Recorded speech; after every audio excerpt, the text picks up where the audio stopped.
Mes explorateurs, vous ne le saviez peut-être pas, mais chez nous aussi à Reims, nous avons nos légendes d'Halloween.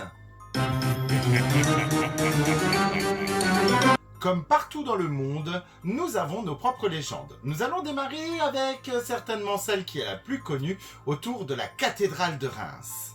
On raconte que les sculpteurs qui ont œuvré sur la cathédrale et qui sont morts avant la fin de la conception auraient laissé leurs esprits à l'intérieur des gargouilles qui surplombent la ville. Ainsi donc, ils vous observent du haut de la cathédrale. On va continuer dans les caves de Champagne. Au temps médiéval, il y avait le moine Célérier qui était là pour garder les fameuses caves. Mais après sa mort, certains ouvriers viticoles disent qu'ils entendent encore parfois le moine rire et parler tout doucement.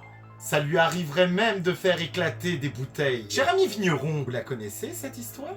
On en a une aussi qui concerne la Vesle. Vous savez, cette rivière qui traverse Reims. Certains écrits assez anciens disent que au bord de la Vesle, elle était gardée par un immense chien noir avec des yeux rouge sang. Si tu as le malheur de t'y promener, ne caresse pas le caniche.